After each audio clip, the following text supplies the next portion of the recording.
Hello बच्चों, एक बार फिर स्वागत है हमारे यूट्यूब चैनल में। और आज हम आपको कक्षा 9 गणित प्रश्नावली 1.2 पढ़ाएंगे। जो पाठ का नाम हमारा वो संख्या पद्धति है। तो इसमें पहला प्रश्न दिया गया है कि नीचे दिए गए कथन सत्य हैं या असत्य हैं। पहले तो ये बताने हैं, उसके बाद इनका कारण भी लिखना है कि ये सत्य है तो क्यों है और असत्य है तो क्यों है। देखिए पहला क्या दिया, प्रत्येक अपरिमेय संख्या एक वास्तविक संख्या होती है। जितनी भी हमारी अपरिमेय संख्या है वो वास्तविक संख्या है, ये बात तो सच है। तो ये क्या हो गया, सत्य हो गया। ठीक, अब क्यों सत्य हो गया, इसका कारण क्या है। इसका कारण क्या है कि जो हमारी वास्तविक संख्याएं होती हैं ये परिमेय संख्याएं और अपरिमेय संख्याओं का ही संग्रह होती हैं। जितनी भी वास्तविक संख्याएं हैं वो सभी परिमेय संख्याएं और अपरिमेय संख्या होती हैं। ठीक, तो इनका कारण क्या लिखेंगे कि परिमेय और अपरिमेय संख्याओं का संग्रह ही वास्तविक संख्याएं होती है। ठीक, तो इसका कारण है समझ कि जितनी भी हमारी परिमेय संख्याएं और अपरिमेय संख्या होती हैं तो उनका संग्रह मतलब संकलन क्या कहलाता है, वास्तविक संख्या कहलाता है। तो इन्होंने क्या पूछा यहाँ पे कि जो अपरिमेय संख्याएं वास्तविक हैं, परिमेय संख्याएं भी वास्तविक संख्या होती हैं और अपरिमेय संख्या भी वास्तविक संख्या होती हैं। ठीक, दूसरा देखिए क्या कहा इन्होंने कि संख्या रेखा का प्रत्येक बिंदु, संख्या रेखा का प्रत्येक बिंदु √m के रूप का होता है, जहां जो हमारा m है वो क्या है, एक प्राकृत संख्या है। देखिए तो ये हमारा क्या हो गया, ये असत्य हो गया। ठीक, ये बात गलत हो गई। क्यों गलत हो गई, देखिए यहां पर हम एक संख्या रेखा बनाते हैं तो इस संख्या रेखा में क्या होगा, यहाँ पर 0 ले लेंगे, इधर क्या होंगी हमारी प्लस की संख्या होंगी, इस साइड में माइनस संख्या होंगी। तो 1 2 3 4 5 6 सॉरी ये 4 हो गया, -1 -2 -3 -4। ठीक, इस तरीके से ये परिमेय संख्याएं सॉरी ये हमारी क्या होती हैं, ये संख्या रेखा है। तो संख्या रेखा पर जो हमने संख्याएं लिखी हैं यहाँ पर वो क्या है, √m के रूप की हैं। देखिए जैसे प्लस वाली संख्याएं तो हैं, क्यों, देखिए √4 है तो बाहर क्या निकलेगा, 2 निकलेगा। लेकिन किसी भी परिमेय संख्या प्राकृत संख्या जो हमारी √√ के अंदर लिखी है वो कभी भी माइनस की संख्या नहीं हो सकती है।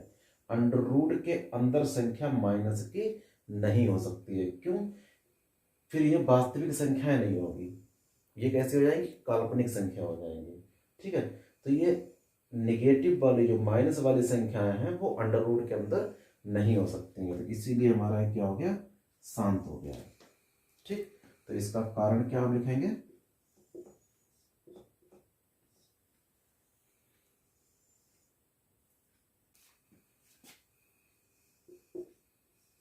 कोई भी ऋणात्मक संख्या किसी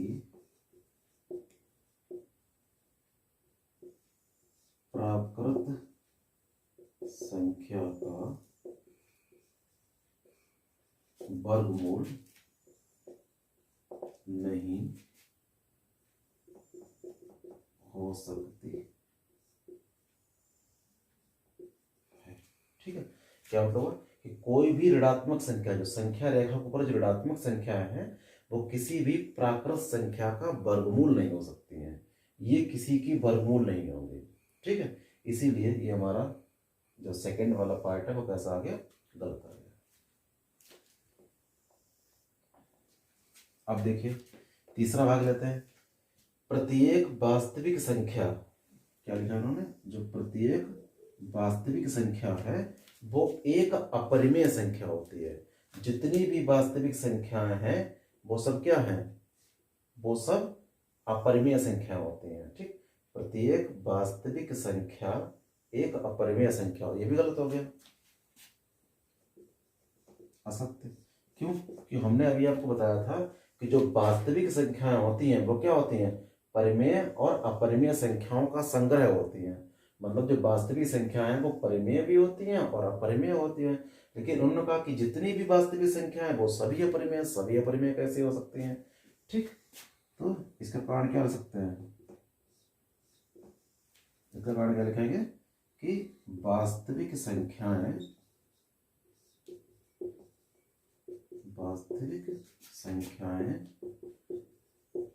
परिमेय और अपरिमेय दोनों ही होती हैं, दोनों ही होती हैं।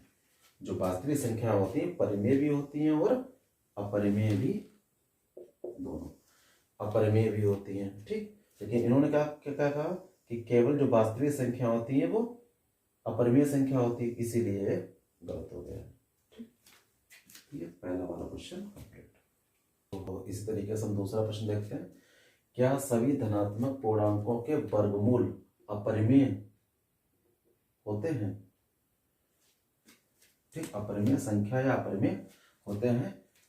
यदि नहीं तो एक ऐसी संख्या के वर्गमूल का उदाहरण दीजिए जो एक परिमेय संख्या होती है। अपरिमेय तो नहीं होते हैं, क्लियर। ठीक, इसमें लिख दीजिए आप नहीं, तो इसका उत्तर क्या हो गया, नहीं हो गया। तो उदाहरण दीजिए, जैसे उदाहरण में ले लेते हैं हम, वर्गमूल किसका निकालेंगे, 4 का। जब 4 का वर्गमूल निकालेंगे तो क्या आएगा, 2 आएगा। और 2 एक कैसी संख्या होती है, परिमेय संख्या होती है। ठीक, 16 ले लीजिए, तो 16 का वर्गमूल क्या होगा, 4 होगा, वो भी क्या होगी, वो भी एक परिमेय संख्या होगी। लेकिन इन्होंने क्या कहा कि सभी धनात्मक पूर्णांक, जितने भी धनात्मक पूर्णांक होते हैं उनका सबका वर्गमूल अपरिमेय नहीं, अपरिमेय नहीं, परिमेय भी होता है अपरिमेय भी होता है, दोनों ही होता है। ठीक, तो इसका उदाहरण भी हो गया। ठीक, अब तीसरा प्रश्न देखते हैं। दिखाइए कि संख्या रेखा पर वर्गमूल 5 √5 को हम किस प्रकार निरूपित कर सकते हैं। ठीक, तो क्या करेंगे, देखिए 5 है तो पहले तो एक जनरल निकाल के देखते हैं। जैसे कि 4 है तो 4 का वर्गमूल क्या आएगा, 2 आएगा। और जब हम 5 का वर्गमूल निकालेंगे तो 2 दशमलव कुछ आएगा, मतलब 2 से ज्यादा ही आएगा। तो हम क्या करेंगे, यहाँ पर एक संख्या रेखा बना लेंगे।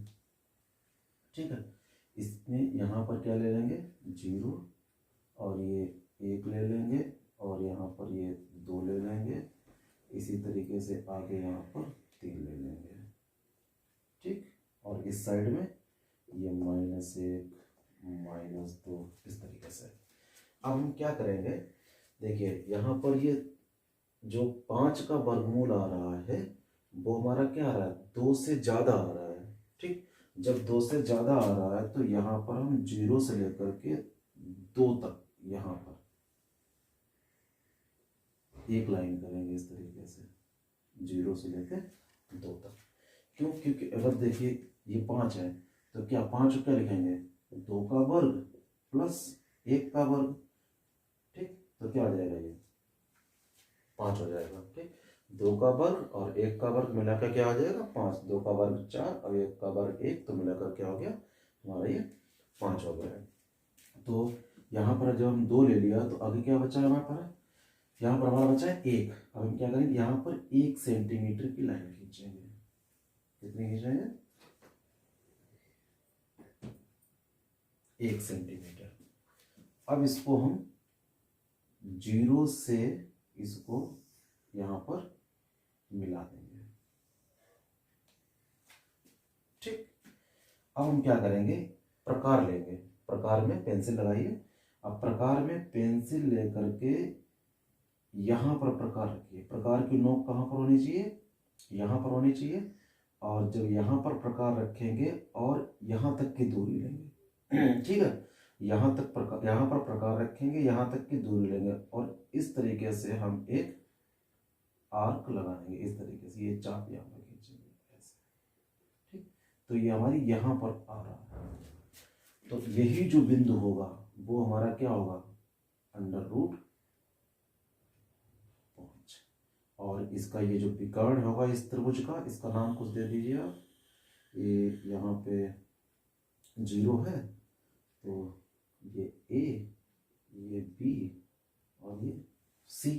तो इसका जो विकर्ण होगा AB वही होगा हमारा क्या, अंडर रूट 5, वर्गमूल 5। क्योंकि ये वर्गमूल 5 वाली लाइन जो है कहाँ पे जा रही है, यहाँ पे कट हो जा रही है, यहाँ ये 2 और 3 के बीच में। और यहाँ पर हम देखते भी हैं कि जो 5 का वर्गमूल निकालते हैं वो 2 पॉइंट कुछ समथिंग आएगा। तो ये देखिए 2 पॉइंट कुछ है यहाँ पे आ गए। तो इससे यहाँ पे ये भी प्रूव हो रहा है। आप देखिए ये अंडर रूट 5 है, इसको क्या लिखेंगे, 2 का स्क्वायर 1 का स्क्वायर। तो इसीलिए हमने 2 यहाँ पे लिया था, 1 यहाँ पे लिया था। तो इस तरीके से ये हमारा, और यहाँ देख लीजिए ये जिसे यहाँ कितने हैं, ये है 2 सेंटीमीटर और ये हमारी कितनी है, 1 सेंटीमीटर। तो अगर इसको प्रूव करना चाहें या देखना चाहें तो ये त्रिभुज हमारा जो ABC है, त्रिभुज ABC, ये कैसा त्रिभुज है, समकोण त्रिभुज है, ठीक। तो समकोण त्रिभुज में यहाँ पे 90 है, ये समकोण त्रिभुज है। तो 90 के सामने कर्ण क्या है, AB। तो AB का वर्ग किसके बराबर होगा, AC प्लस BC, मतलब AC के वर्ग और BC के वर्ग के बराबर होगा। तो AB हमें निकालना है, AB का वर्ग निकालना है। तो AC कितनी है, 2 का वर्ग हो गया। BC कितनी है, ये हमने 1 सेंटीमीटर लिए, तो यहाँ पर ये 1 का वर्ग हो गया। तो ये AB का वर्ग बराबर क्या हुआ, 2 का 4, 1 का 1। तो AB बराबर क्या हो गया, 4 1 5 हो गया। और इधर से वर्गमूल हटा, इधर से वर्ग हटाएंगे तो इधर अंडर रूट चढ़ जाएगा। तो जो AB का जो मान होगा वो क्या आएगा, अंडर रूट क्या आ जाएगा, 5 आ जाएगा।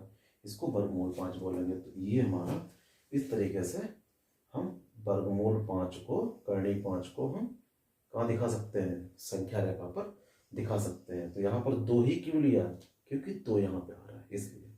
तो 2 और 1 मिला करके, 2 का वर्ग 1 का मिला करके 5 जा रहा है, इसीलिए यहाँ पर 2 1 लेकर के हमने इसको संख्या रेखा पर दिखा दिया है,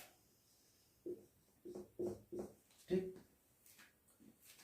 ये भी नोट कर लेंगे यहाँ से। और इस तरीके से हमारा जो प्रश्नावली 1.2 है कक्षा 9 की वह समाप्त।